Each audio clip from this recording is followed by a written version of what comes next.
তাহলে অ্যালার্জি হয় নাই? আমি দিয়ে করোনার টিকা দিয়ে আমার গালে চুলকায় হয়েছে। সবগুলো দিই নাই। আমি তো ২ টা দিছি। আমিও ২ টা দিছি। আচ্ছা আল্লাহ মাফ করছে আর কি।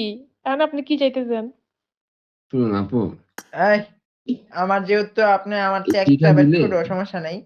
তারপরেও আপনার আহ, জন্য একটু মানে এটা হয় আসলে। আল্লাহ টিকা মাফ দিলে করুক। বুঝছেন, টিকা দিলে অনেক অনেক জায়গায় চুলকায় শুনছিলাম, বুঝছেন? হুম আমগো হুম এলাকায় এক বেড়াই আছে, পান টান খায়া ছোট মতো ফালায়। বোনটাকে হুম একজন ছিল। আমরা তো সুন্দর করে বলি যে চুলকায়ও না, হ্যাঁ, বা চুলকাইতেছে। No.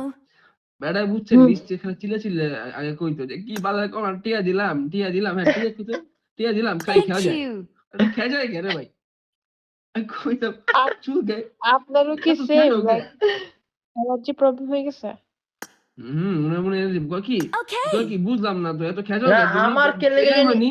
আমার কিন্তু এমন হয় না। মাঝে, মাঝে এমন হয় বুঝছো? আর এটা আসলে অ্যালার্জি প্রবলেম নাই কি প্রবলেম তো বুঝতাছি না। কিন্তু শুনেন, এটা আপনি একটা দিছেন ডাক্তার কোনটা? দেখাইতে হবে আপনি বিষয়টা। কোন টিকাটা দিছেন নাম জানেন? ফাইজার। আমার মনে নাই। Maybe Pfizer.